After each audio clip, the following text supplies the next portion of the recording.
Broadcasting live from the Business RadioX studios in Phoenix, Arizona, it's time for Phoenix Business Radio, spotlighting the city's best businesses and the people who lead them.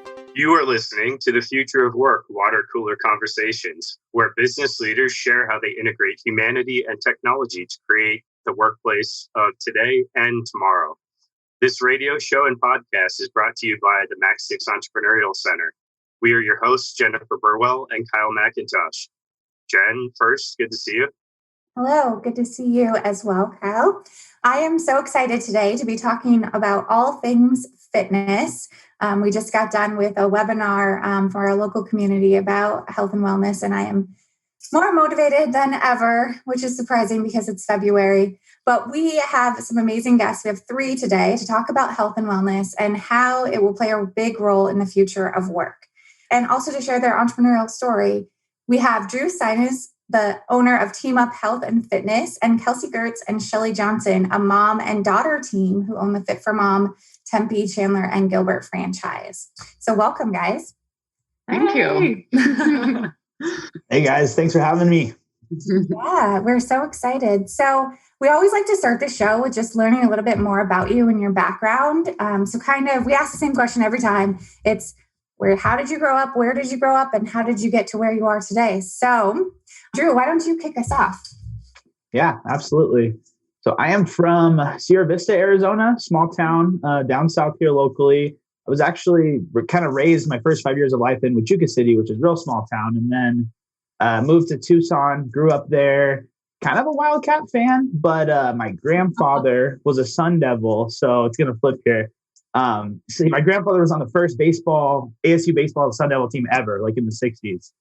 So there was a lot of desire for me to go there. So I ended up moving up here to go to college. So that's how I ended up in the Phoenix area. And then growing up, I played baseball. I was really good at like hitting the ball and really bad at running the bases. So when I was growing up, I don't know if you know, but like from 6th grade to 7th to 8th grade, the field like gets 40% bigger. And I just couldn't throw the ball from third base to first base, and I couldn't run to first base fast enough. So I got cut from the baseball team, and I was like growing up thinking I was going to be a Boston Red Sox. Like that was my dream, right? So I was crushed as a freshman in high school. And luckily I pivoted to football, had a great college career, junior college career in football, but that really just led me to a passion of fitness because I felt like it was an unjust childhood to teach me how to play sports, but never teach me how to exercise or run to first base in time, or at least do the habits that would get me there. So that's kind of the short story of how I got to where I am today. That is so interesting that you bring that up because I have 3 kids. I have a 6-year-old, a 4-year-old, and a 2-year-old. But my 4-year-old actually plays hockey with Kyle's son, and he just seems like he's naturally inclined to sports. More so than my older, but we went on a hike this weekend in Sedona and he has like 0 endurance. And I was like, how do you build that muscle? Like there is that exercise component. Like we're teaching him the fundamentals of sports and he plays soccer and hockey, but so true. Gives me something to think about. All right. So Kelsey and Shelly, how about you guys? Yeah. Our story. Yeah. We're from all over. So I don't know. The story should start with Shelly because she's my mom, right? So that makes more sense. Originally, I was born in a small town in Nebraska, Wayne, Nebraska, and so was she. So I had her at a pretty young age, and then we moved to Illinois, and I coached volleyball the whole time and played in college. And then we moved to Colorado again, coaching collegiate volleyball. And that's where she graduated high school. And then she went on to play volleyball. So you can see that athletics has always been, or activity has always been in our life. And I took maybe a couple of years off. I don't even know why. I think career-wise, it got in the way just from activity. And I told myself I'm never going back to that feeling of not being able to do things like pick up a volleyball as it's rolling by me. Like it hurt. And so I was like, oh, I'm never going to do that again. So it took a lot to get out of that. But then, then you take it from there. Yeah. So I played my college volleyball in Buffalo, New York. And then we both ended up found ourselves here in Phoenix. So that was 11 years ago. So we've been coaching volleyball together. Shelly recently retired from coaching, which is awesome. And she's got school age kiddos, my half siblings. So, or really siblings, but whatever. Right, but, so now we both found ourselves, I was in the corporate fitness arena. I was working for Boeing, running their on-site wellness programs for the site out in Mesa. I had my first baby, went back to work, got pregnant with my second baby, and was like, I'm not sure if this is exactly what I'm supposed to be doing. So I ended up leaving my job there, which I absolutely adored. Great company to work for, fantastic, leadership and everything there.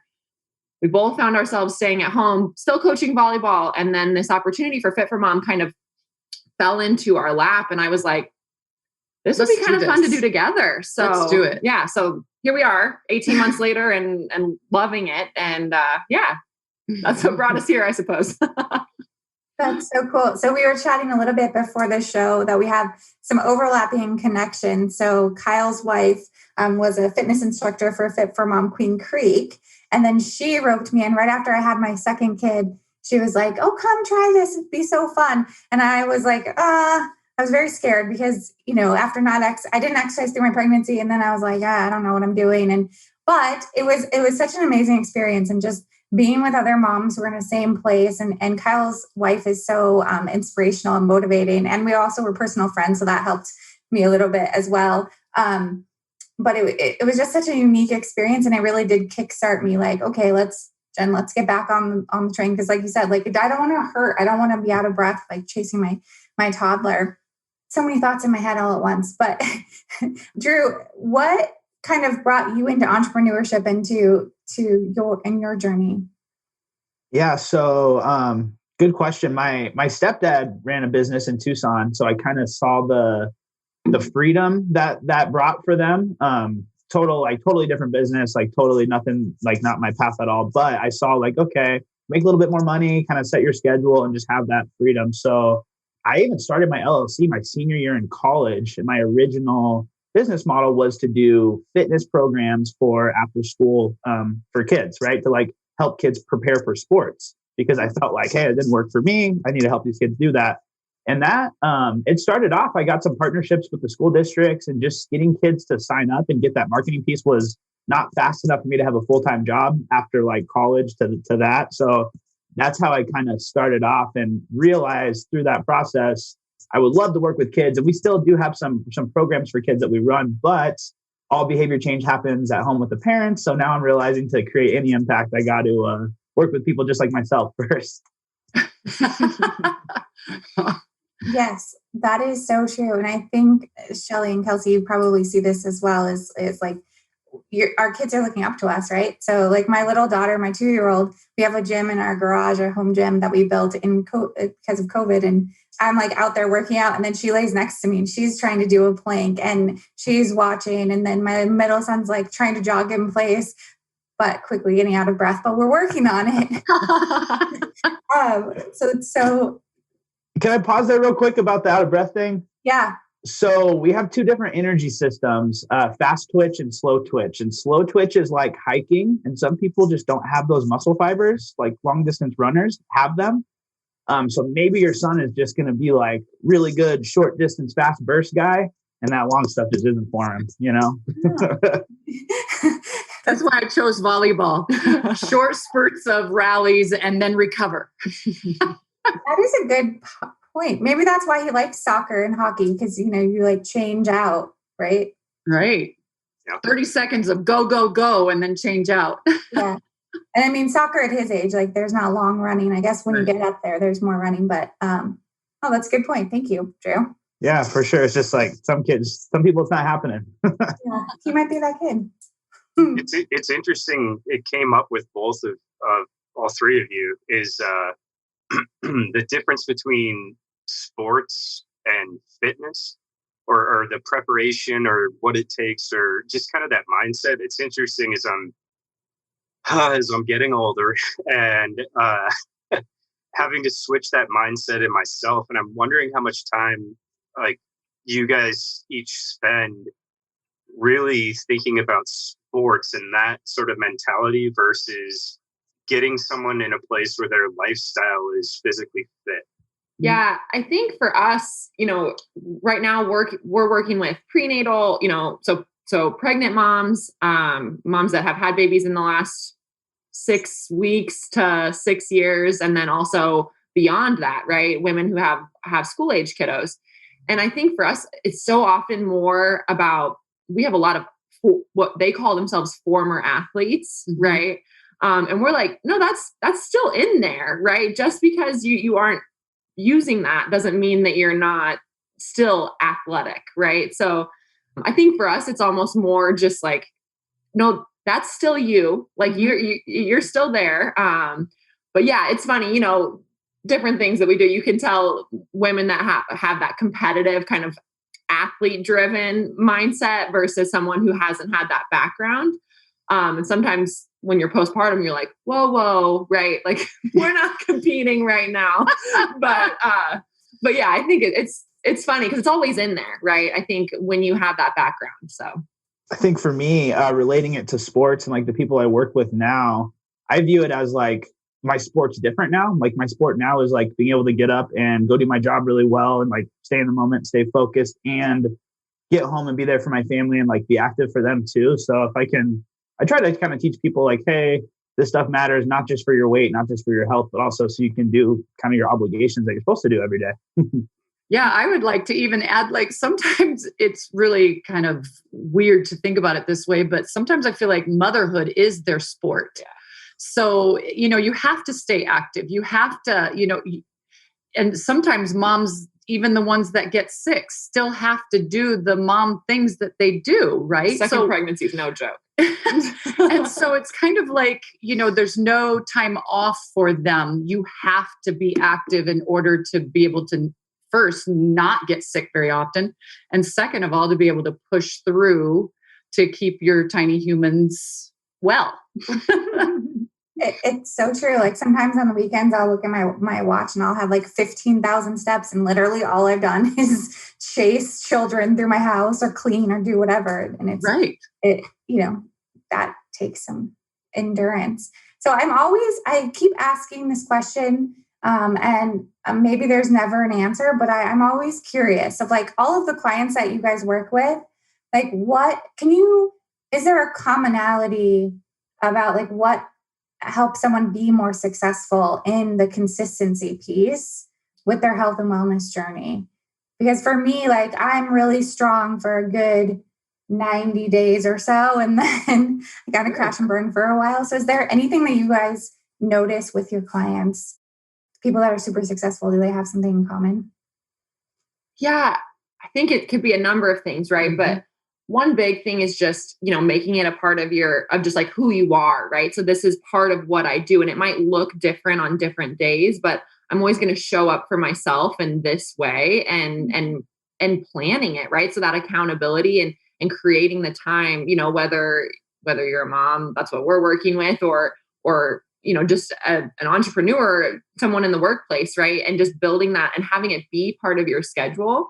So I feel like for me, when we see most successes is those two things, right? So it's who you are, it's what you want to do. And right. And then when you start to get in the hang of it, you feel better, right? So then that kind of gets the ball rolling, but then also just scheduling it, right? And I think sometimes we don't want to schedule the things that are for us, but this is non-negotiable, right? This hour of stroller strides or this hour of going to the gym or whatever it is, this is what it is. And yeah, I don't know. I just think those two pieces, our clients are most successful when they find those two things. Good. Drew, what about you? Yeah, I think I really like what you said about like kind of changing your identity. Like if you identify as someone who prioritizes your health, it definitely changes a lot. And honestly, before COVID, I used to think like, hey guys, just do a strength training program or like a, total body program 3 days a week and all your problems will be solved. And then like realizing that that's not necessarily happening for people because there's so many obstacles with sleep, nutrition, stress that aren't being addressed. So what I've done this last year is kind of adopt more of a coaching model where with our private clients, we just kind of work on one habit a week. So let's say someone is skipping breakfast and it's like, all right, our daily check-in is sending me a picture of your breakfast. How'd that go this week? So that's definitely one thing, is like, kind of like you said, Jennifer, with that 90 days of super motivated, let's try not to do all those things for the 90 days and just like pick a few that you can then change. For example, it might be adding in a walk every day that you didn't do before or something like that. And then, so that thing is huge. It's just focusing on small things at a time, at least for long-term success. And then helping people navigate activities they enjoy, like not making them do a burpee if they don't want to, and not making them do a run if they want to walk. So just really being adaptable and meeting people where they're at, because everyone's health is not where it was this time last year. So just being empathetic and less of a hardcore trainer this year and beyond. Yeah, no doubt. And I feel too, like, so I love what you're saying, and just lifestyle changes as opposed to like something else, right? So like taking those tiny step-by-step pieces, and I think that's so important. We have 16 women running through what we call our Body Well program right now, where literally every week is just one thing, exactly what you're saying, right? It's one thing that we're focusing on. And this week it's like simple ingredients. That's it, right? All we're talking about is eating simple, right? And it's easier, and the next week will be sleep. That's it. I think that's so important. I think that makes it more within reach for everybody, right? It doesn't seem like this big mountain I have to climb. Mm-hmm. And then also too, with that is the time frame. You say you're great for 90 days. Well, it's like a phase then. You've only used it as a phase. You actually didn't, embrace it enough in order to keep it going for later than 90 days, for more than 90 days. So, yeah. Well, that's good. This is all reassuring, because I feel like I'm on the right track then, because this year I decided that like I was going to do those like baby steps. I listened to a really interesting podcast that was like, if you can get a habit into where you don't have any thought, like we don't really think about getting up and getting dressed or brushing your hair or your teeth or any of those things.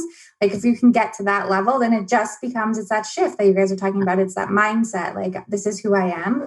So that's what I've been working on. And we are February and it's still going strong. So I guess check back with me in April and we'll see where we are. But I think that's so important, is the mindset piece. Because if you try to like, you come in with like a weight goal or an event or something, it's really just like a Band-Aid on like the deeper issue of, and that's helpful too, to think about like the end result. What do you want? Like it's because for me, like I don't really enjoy exercising. I just never have. I don't really, but I enjoy being able to go on a hike with my family and not be exhausted for the whole day, or to run around and chase my toddler. So I think helping your clients, which I participated in Fit for Mom, and I know you guys do that, like help them envision, like, what is the end goal? What are you working towards? And I can only assume you do similar things with your clients as well.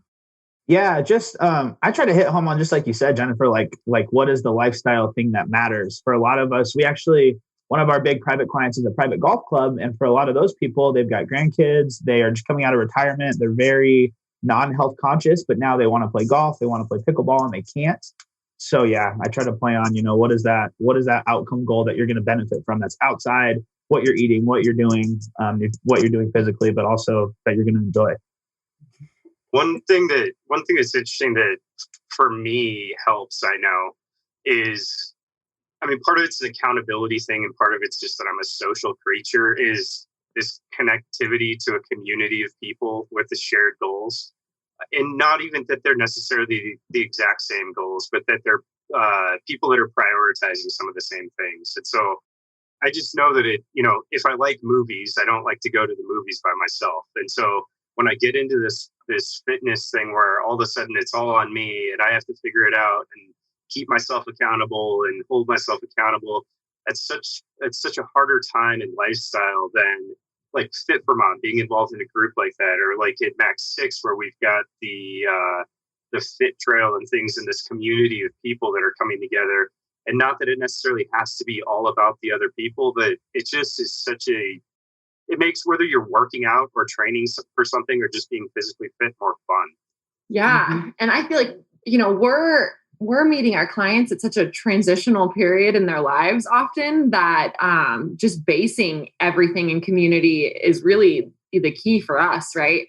Just being around other people that can say, yeah, me too. Or I know someone who has experienced that, or you're not alone, whatever for us. Then it's like, wow, like there's so many other positive emotions tied to the fitness aspect, right? we say it's kind of a joke, but you come for the workout, stay for the community, right? Like that happens second most often, but almost is the more important part. I think what you're saying is exactly right. Mm-hmm. And so Drew, you also work with a clientele that it's, I think, hard to prioritize health and wellness as well. Busy professionals. I know like at Max 6, we have a bunch of entrepreneurs who are busy building things in companies and businesses. And a lot of times we get, I'll work out when, I'm Elon Musk or something. Like I don't have time for that right now. So how do you encourage your clients to make time for themselves? And is that true? Is my assumption of my experience of professionals, is it hard to get them to make time? So in my experience, there's two different types of like subsets of people here, like in the busy professional world. There's those that haven't prioritized health because they were healthy. And now 15 years fast forward, they've had kids, they're unhealthy, they've never exercised, and they're just starting. So that's like where you want to start them with just a walk around your fit trail there. And that's it, right? But then on the flip side, like high performers, I have clients that they're at the gym 7 days a week because they know it's the only thing that's going to help them stay mentally fit or mentally stable.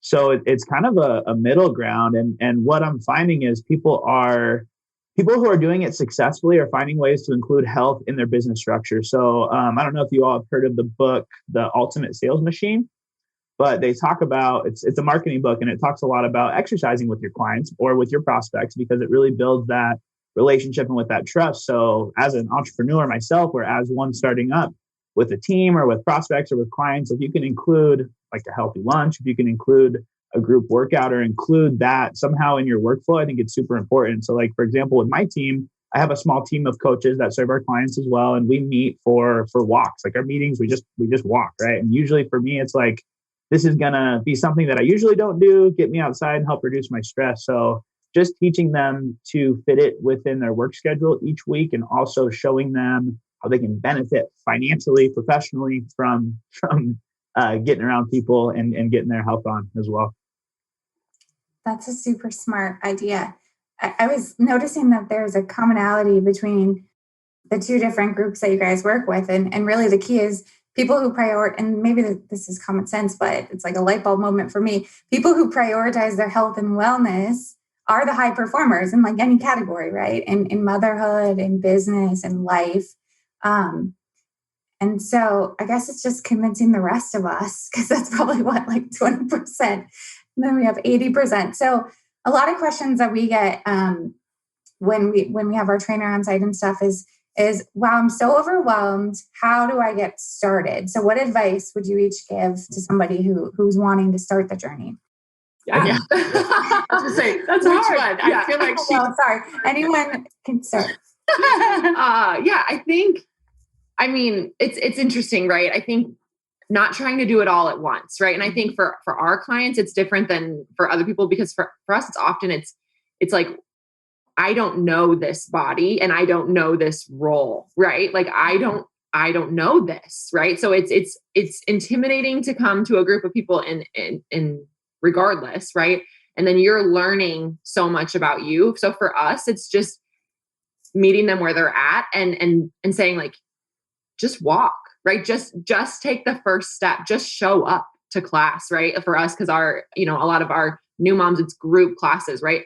Just show up. And if you don't do anything else besides get to class, like that's a win. Mm-hmm. And I think for us, because of the clientele that we're working with, I think just taking that first step is huge, because then you realize that everybody else around you is just like you too, and I think obviously for our clientele, that's where I would start. I mean, that's good life advice too, right? Just show up. Yeah. How about you, Drew? What would you say? That's so true. So my motto has always been, for at least the clients that we work with, is fix sleep first. Because what I find in the professional setting, we're so caffeine, go driven, maybe sleep 4 to 5 hours. It's broken. We have kids waking up in the middle of the night, which I've got, 2 at home, and it's crazy sleep right now. So research and experience shows that if you're not sleeping, your goals are really hard to get to. So we try to address that first with people. And then just like you said, Shelly, with like learning your body, we have this program. It's called Mindfully Strong. And it's 5 weeks of like body weight exercises. And it's all about learning how to move your spine, learning how to control your core, learning how to move your shoulders and hips. Because a lot of people just don't know that. And if they get into a weight training or gym setting, not knowing that, they're much more susceptible to injury, or just it helps with the confidence piece too. Because like they know their body a little bit more privately. And then if they want to go join that group fitness class or go to the gym, they just feel more confident and competent in doing so. Yeah, that's interesting. I was just thinking, something just popped into my head when you were saying that they don't even like, even just posture, even just like body alignment, like they don't realize that their shoulders are way ahead of their hips or whatever, like let's just put our hips where they're supposed to be and our shoulders where they're supposed to be. And I think in the virtual world, they get to see themselves on the screen, and then their posture sort of changes. They're like, whoa, whoa. Yeah, all of us are like, I mean, it's good and bad, right? Like, yeah, one of our clients is the city of Goodyear, and we've done like 3 or 4 different bouts of a posture enhancement program. And each week we just address like head and neck, mid back, hips, and then lower body. And man, it's life-changing for people. And I think too, it's like, hey, this is exercise, but not in a form you've seen before. Right. Yeah. We have so many clients who are like, man, my wrists are really bothering me. And we're like, yeah, that's because you're holding a child for 15 hours a day. Like that's normal. It's like, oh, right. How am I holding, and then just so simple. Right.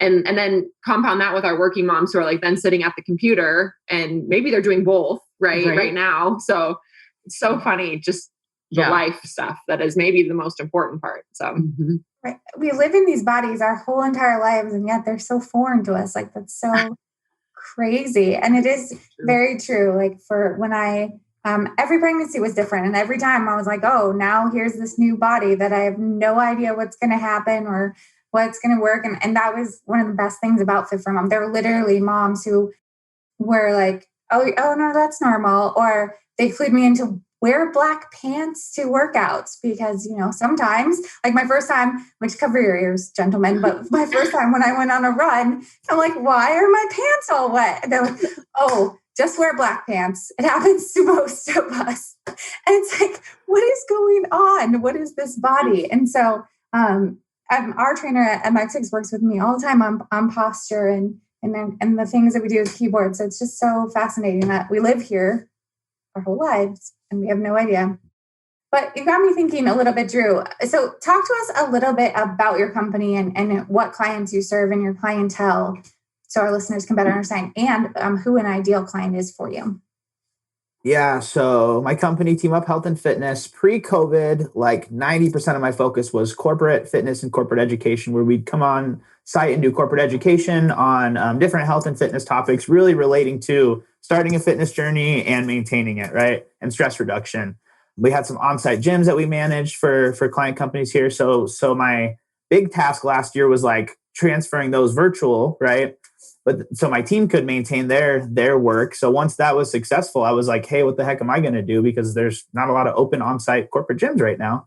So I've really kind of evolved my business over the last year to more of an online coaching model for individuals, working with a lot of busy professionals on just kind of addressing those small needs, but also providing the exercise component they can kind of do from anywhere. So I've been using an online like coaching tool for years and never using it with clients. I just kind of had it to learn the software. And this year I've been able to plug it in, and they've adapted a lot with kind of the functions to it. So for me, a real ideal client is anyone that's like ready to exercise, but doesn't necessarily have the time or consistency to meet with the trainer in person, and definitely has access to like, a simple gym or some simple equipment at home. That's just really looking for consistency, accountability, and a more adaptable approach where, we're going to kind of meet you where you're at and then coach you through that process.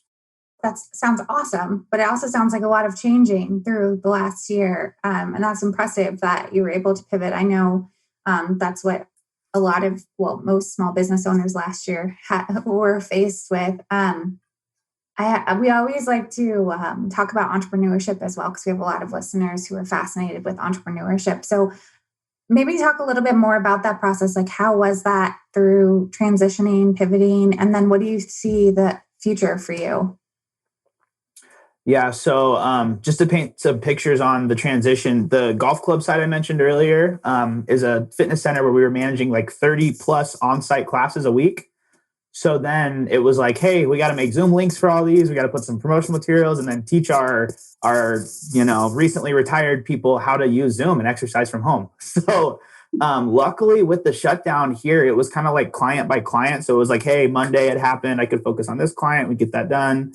Next client, etc. So that was just like, it was just crazy. And I really had a lot of anxiety at the time because we just didn't know what the future was going to hold at all. Like, was this permanent? Was it 5 days? Was it 5 years? So planning for 2 weeks, Drew. We were like, this for 2 weeks. No, we got this. We got this. just today, I ordered a new camera for my computer so I can enhance my virtual stuff because I'm like, this is happening all year. But so I mean, looking back, I've learned a lot to like keep people engaged that are within our client companies without being on site. So I've learned a ton. And as far as the future going forward, I really want to focus on that individual coaching platform just because I've seen that, like my sister-in-law was my dummy coach. She's 30, or my dummy first client. She's like 36 years old, hasn't had kids, but was doing Peloton like 7 days a week and could not get her results. So I'm like, listen, you need to do strength training, buy a TRX. I'll set you up with some programs from home. So now she's got a home gym. But just the impact and the change for her and how easy it was for me to coach her through that, I'm like, maybe there's something to this and I should be doing that more. So I want to keep that going. And we now have an online virtual program for companies that's pretty low cost. So like, your employees have access to a 6 class per week virtual schedule and they can access the recordings.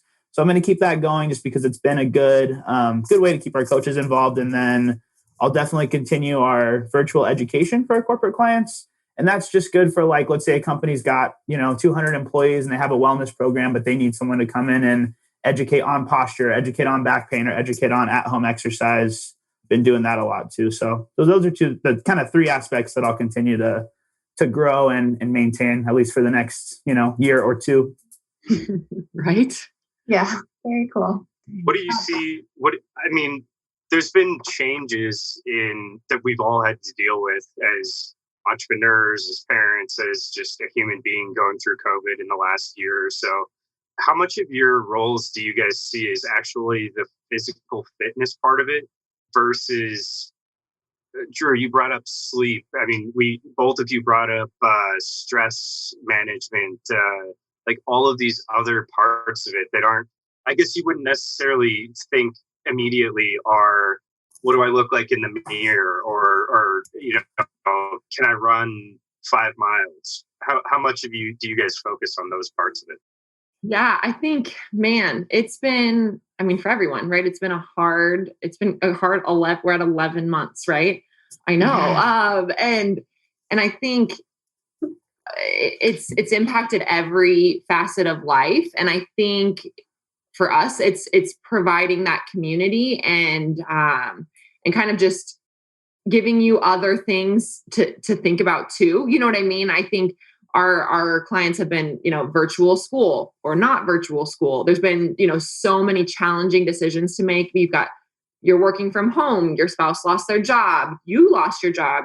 Everybody's working from home and you've got 3 kids supposed to be doing virtual school. You know what I mean? And just all the different layers of everything. And then just, balancing the fear, all the different things that maybe you're feeling, maybe you're not, and maybe your neighbor's feeling and maybe they're not. Right. And I think that's what's been really hard on everybody. But, for our clients, it's just been like, we're here. You know what I mean? And let's talk about it. We've definitely had, after our workouts, we have half our clients still on virtual workouts as well. And, they hang out afterwards and talk on Zoom. Right. And that's been like healing for them, and because they would do that after their in-person workouts. So I just feel like there's a lot of like layers of everything that's happened, and the fitness aspect has been important, but just having the community, I think, has been 10 times as valuable for our clients. Mm-hmm. Yeah. So are you guys half virtual, half in person? Is that like, how are your workouts working right now? Yeah, it's been a wild ride. So we took everything. We had no virtual aspect of our business prior. and basically in 2 days took everything prior. So a schedule of like 20 some classes virtual. And and we stayed that way through. And then in the summer, we took just a couple classes in person because we had the ability to do so. And then starting in October, now we're at about 50-50.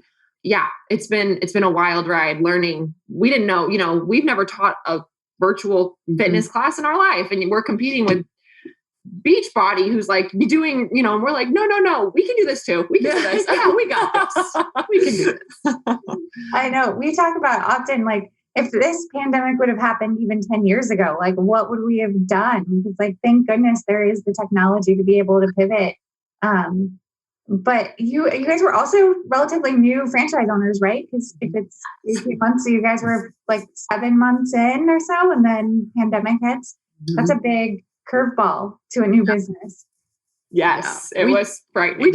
We didn't even get a chance to like really like develop, right? We had a grand reopening or a grand opening for new owners or whatever. And then 3 months later, boom. Yeah. We're going all virtual. And we didn't even like get to know our members. Yeah, I think because we took over an existing franchise, we were still in the like learning phases. And then everything changed. And honestly, from an entrepreneurial standpoint, it's been really cool in hindsight because we've gotten to know our clients that did stick around. Yeah. It's like the community has just gotten so much tighter. And I'm sure, Drew, you feel that way with your clients too, that have worked through the process with you. It's been, the thing I'm most proud of us through the process is we just served our community. And because we just gave and we were like, okay, here's what we're going to do for you. I hope, and what else do you need? And we just served. And I feel like because of that, everything really came together tighter. And don't get us wrong. Like it was hard and we lost a lot of clients, but the ones that stuck and now we're in the growing phase again. And it's been really cool. And I'm just really grateful. That's the thing I'm most proud of is we really just tried to pour in when things were hard, Well, and we were in it ourselves, right? Yeah. With our own families. So all the fear was there or whatever it was, but there was still a lot of love. You love what you're doing. You love to be active. You love your members. There's still so much that made you like want to share, want to listen and serve, like there was a lot there. So, Yeah, Max 6 was similar because, we are in co-working space and commercial real estate, and we have private space as well. And so when the pandemic hit and people were going to be working from home, we too were like, okay, well, we can figure this out for a couple of weeks. And now here we are 11 months later. And so our whole purpose around Max 6 has always been very community oriented. But in those first months, we had to shift a lot of things. We offer virtual offices now.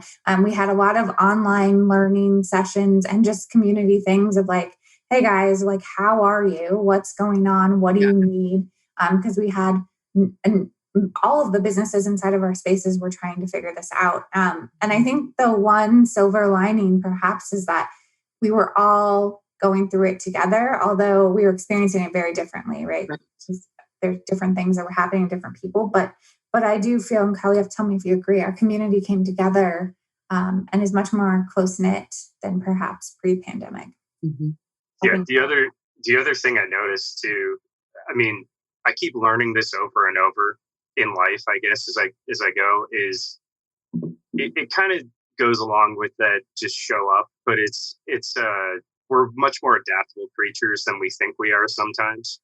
And if you sat here now thinking, okay, if I want to start a new business, what if the pandemic happens, or what if you could never plan for everything, even if it's normal times and there's not a global pandemic and everything, we're 6 months into starting a business and all of a sudden we have to go totally virtual. But yeah, just start something. And I think that's, it's something, whether it's physical fitness or in entrepreneurship, and something we see all the time is these startup companies that think, okay, when I'm the size of Whole Foods or Amazon or one of these much bigger companies, that's when I'll start doing some of these things that they're doing, like focusing on what my purpose is, or serving my community instead of just trying to make payroll, or some of these things that just make sense. And if you just start small and start something and just think about these things, just have a consciousness of them, whether that's entrepreneurially related or personally related or physical fitness. I think it's just a continued learning that, hey, get started and things are going to change, and that's what happens. But, we'll adapt as creatures. And I think all of us are, as Jen said, our purpose at Mag 6 is building better communities where people and businesses thrive. I mean, all of us on here, I think, understand the role that community plays in there too, to helping along the way. And there'll be bumps and bruises, but that's part of the fun story when you get on the other side. Yeah, I feel too like the businesses and, in the fitness world, but so much more than that, right? Outside of that, the businesses that survived all of this were the ones where the leadership really just said, how can I serve? And just kept showing up, like you're saying. And I feel like the ones that were focused on the wrong things or didn't have the ability to look beyond just themselves, I think that those are the ones that struggled more. We all struggled. Everybody had to pivot so much. But yeah, I think good leadership shined really bright in 2020, right? Like if you, and maybe the better way of saying that is poor leadership didn't shine bright, right? So I don't know. I just think that was, as an entrepreneur and even as new entrepreneurs, it was like, okay, I'm glad we did that right, because that was scary. I don't know. Yeah. Absolutely. I mean, that was when the pandemic happened, it was a pivotal moment for leadership, right? Leaders had two choices. They could step up or they could fall down or hide. And there was like nowhere to hide. Like everyone, if you were a leader, everyone was looking to you of like, what's going on? What's going to happen? And I've said this way too many times than I should, but I was so impressed. I was on a call in March when this all happened with Patrick Lencioni, which is, he wrote 5 Dysfunctions of a Team and a bunch of leadership things. And his advice, it wasn't just me and Patrick. I like to imagine that it was, but it was a big call. And there were, large company CEOs and those different things. And he said this, like, you can just like right now, this is a moment where you will be either a leader, and a leader is defined as people will follow you, or you'll be realized that you aren't a leader. And what you need to do is kind of what you were saying, is pour into your people, find out how they're doing, show up. We know that you're going through the same things, but if you can be a present and just really show up for your people, and take time. And some of the advice you guys would appreciate, they were saying, give your people space to process this, give them time to like go for a walk, to make sure that they're taking care of themselves, because with so much uncertainty and change, humans do not like either of those things. So it sounds like without even knowing, or maybe you do know Patrick, but maybe without being on the call, you were taking his advice. And he showed some great companies. Like he did a follow-up call and he talked about some CEOs who really leaned into that and how much more successful they were through the last, I think it was in like December that he did it, how that period of time. So it's really, really interesting. It's an interesting time when we think about like our kids will read about this, or maybe our grandkids in history books. It's so wild to know that we are part of it. So we only have about 15 minutes left, but I want to talk a little bit about if we fast forward through the craziness that we're in today, like what do you guys see as the future of the health and wellness world? So Drew, how about we start with you? I think one is a lot more robust home gyms, right? Like you said, you built a home gym. I've got some friends in Tucson that one guy, he's getting a crate, like a moving crate put in his backyard, and he's going to insulate it, put concrete flooring, and put a squat rack in there. And it's going to be his gym. And then his brother just got one of those mirrors on the wall where it's got all the resistance with it. So I think people are going to invest in that stuff and really take some pride in their health, because it's scary. People that were healthy passed away with COVID. So it's a crazy year. So I think that's going to change for sure. And I think too, like the ladies have been saying, the community approach, and like as a trainer now, looking at myself as a coach, I'm realizing like when someone hires a personal trainer and you talk to them about sleep and nutrition, they're like, dude, I hired you for a workout and you're telling me all this other lifestyle advice I couldn't care about. Right. So I think just fitness professionals in general marketing themselves as more of a coach, and people just being more open to having that personal relationship that's so much more beyond just the exercise itself. So those two things is like customizing your area for exercise. Maybe that's a boot camp nearby. Maybe that's a sweet custom home gym. And then also just the more connection and community with the coaches and with clients. Yeah, and a more holistic approach, right? So people being more open. And also, I think a big part of it is education, because I think, at least for me, once I understood the like correlation or connection, I guess is a better word, between like, oh, you have a newborn and you're only sleeping 2 hours a night. Well, that's probably why you're exhausted or you're not meeting your goals or whatever. Or even now without that, like just understanding that like stress affects you and sleep and what you put in your body. I saw a Noom ad on Facebook and I felt very attacked by it because it said, you can't outrun your bad diet. And I literally had like just eaten pizza and was like, told myself, well, I run every day, so it's fine. And I was like, well, how do you know this? So I don't know how they know it, but it was like, oh, it's fine. It's true. It's fine. One other thing that I'll add that I think is going to change is like diet culture. So like food shaming, I think that's going to go away soon when people realize they can still have those foods and like maintain a physique that they're comfortable in.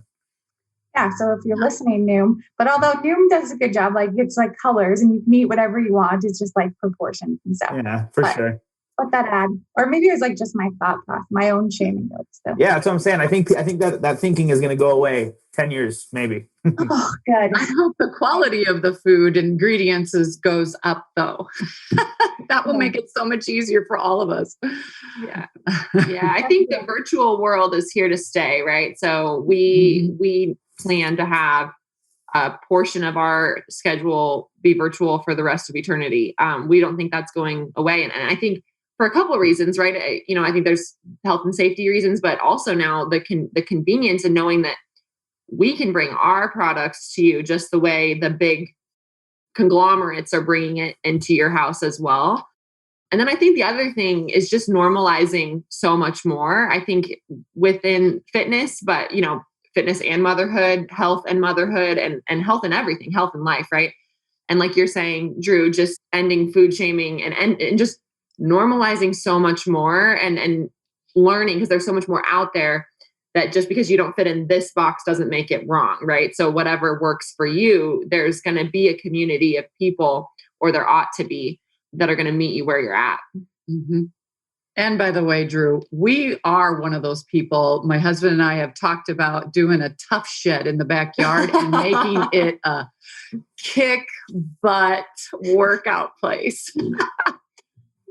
Well, here's the power of community. Now I don't need one. I'll just come over to your guys' place. Right. I'll rent it out. There's entrepreneurship piece. Right? Awesome. Well, we always have a couple questions that we ask at the end of every show that's completely unrelated to anything that we have been talking about, mostly because Kyle and I are just curious beings and we like to ask questions. So Kyle, do you want to start with your question? Yeah, before I ask the question, it's just in my head that I think a lot of the things you guys have touched on are things that I have heard, and to some degree, in some way, but I'll make a commitment that I'm going to find at least one meeting next week that I'm going to do while I'm walking.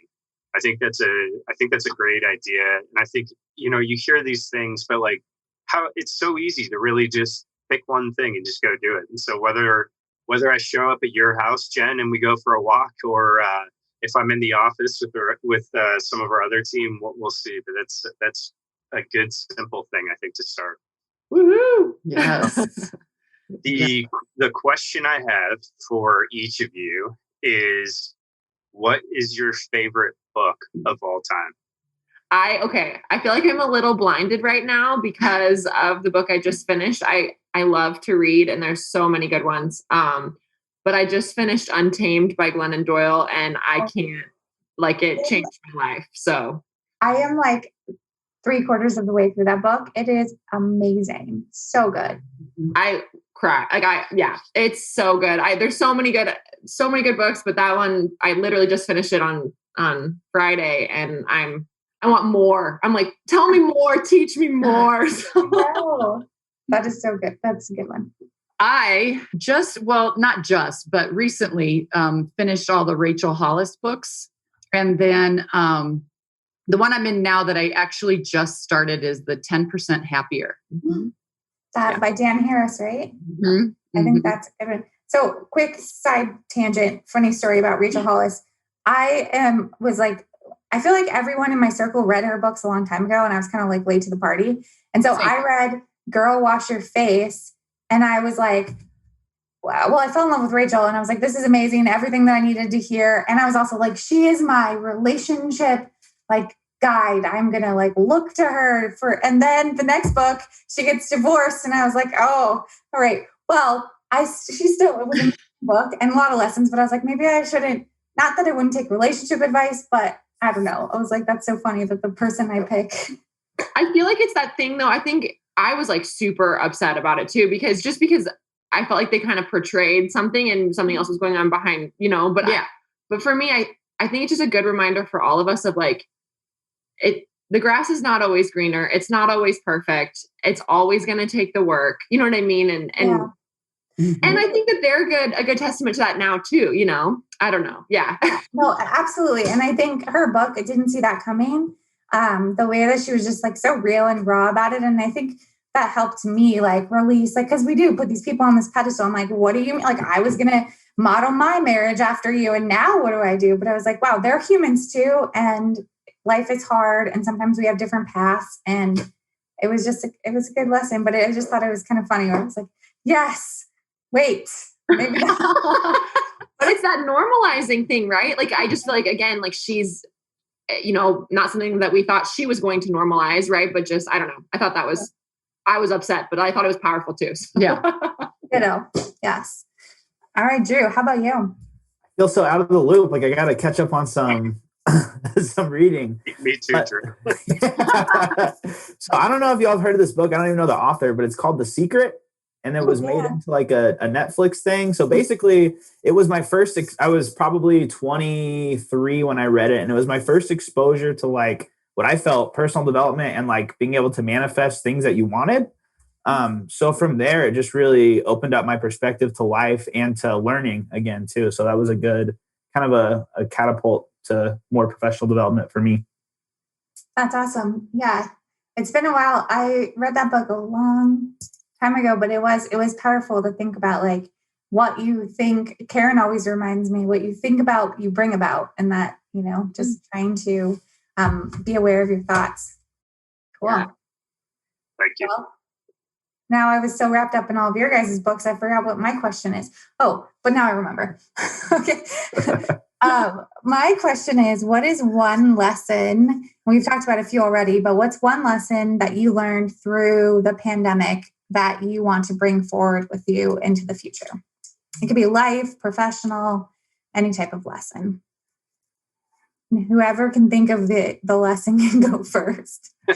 For me, it was learning to say no. Like being a young professional working, like my clients that hire me are 20 plus years older than me most of the time. So I felt like I had to people please a lot before the pandemic. And it kind of just gave me the opportunity to slow down and realize like, hey, I make the rules here. And yes, I have things I'm accountable to, but you don't have to sacrifice other things just to what I think would make someone happy. So that was definitely a big breakthrough for me this last year.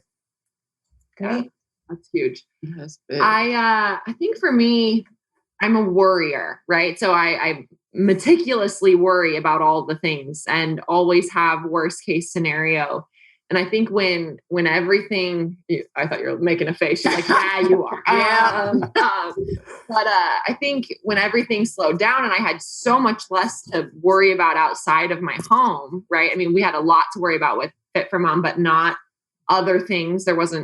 We weren't going and seeing people. We weren't, there wasn't any volleyball. There wasn't a lot of things. I think my biggest takeaway was like, we hear it all the time. And like you just said, like the things you think about, right, are going to stick around, and just realizing how much I can be at peace with things that I didn't know I could be at peace with, right? It's out of my control and I can be at peace with that. And I think over the last 11 months, because there was space to learn that lesson, I'm really grateful for that. And I think I'm better in all facets of life because of it. So, Yeah, I'd probably piggyback on that just a little bit because, well, I thought and did things the same way, was a worrywart at her age and was like 100 miles an hour, and now that I'm a little older, Well, seasoned.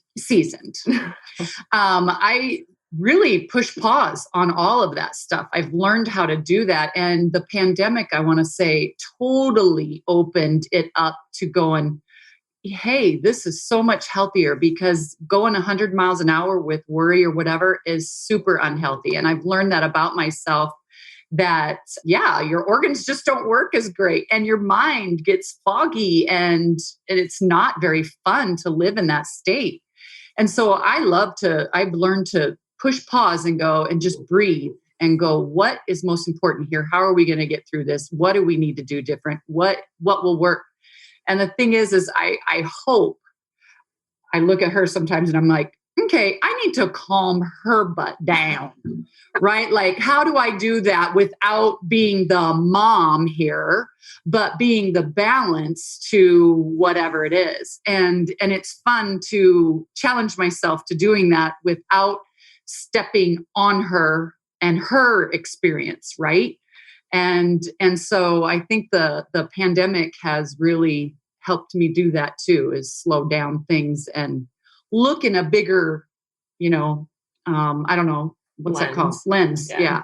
Bigger lens than what it was prior to. Yeah. So. Awesome. That's going to be we could do a whole other show on what it's like to be a mother and daughter business partner team through a pandemic. Through a pandemic and with kids and grandkids. Right. Well, that's just it. Like I'm in it all at the same time. I don't go through phases. I've never really done that. So, because I raised her and then I raised two more and still in it. And then grandkids are here and I had them all weekend last weekend. And I tell you, I was exhausted. I was exhausted with two toddlers. And I'm just like, wow. And I'm like, your mom is coming home tonight. I started Max 6 with my dad, so I have a lot of appreciation for the different hats you have to wear when you're running a business together. That's awesome. Yeah. It's so fun though. Yeah. All right. So before we totally wrap up, can each of you just let anybody know who's listening how we can find you online? Go ahead, Drew. You go first. So probably easiest on Facebook, just Drew Saenz, or LinkedIn, Drew Saenz. We do have a free fitness community on Facebook as well. It's called Team Up Fitness Community, where just share simple at-home exercise and meal tips, a lot of stuff on low back pain and meal prep in the group. So yeah, that's where you can find me. Great. Awesome. You can find Fit for Mom. There's locations all over the Valley, but we obviously are in Tempe, Chandler, and Gilbert. And we are Fit for Mom Tempe, Chandler, Gilbert on Facebook and Instagram, or Fit for Mom TCG on Instagram, right? But you'll find us either way. And then all of the websites are tempe.fitformom.com. But if you use any of those cities, it's going to redirect to us. So you'll find us no matter what. But yeah, there's Fit for Mom locations all over the country. So I would encourage everybody to search that out and to encourage the women around them to find it too, because it's a great community. Great. Well, thank you guys for joining us. Thanks for having us. Thank you. Much fun. Nice to meet you, Drew. Yeah, good to meet you too. That was awesome. Thanks for the opportunity. Yes. Thank you. Thank you for listening to the Future of Work Water Cooler Conversations with your hosts, Jennifer Burwell and Kyle McIntosh. Each episode shines a spotlight on business leaders who are defining what a healthy and productive workplace looks like in Arizona and beyond. To be a part of the conversation, schedule a visit of the Max 6 Entrepreneurial Center in Tempe, Arizona, and connect with us at max6.com. Be sure to like and subscribe to our podcast on Apple Podcasts. And now we are off to continue building better communities where people and businesses thrive.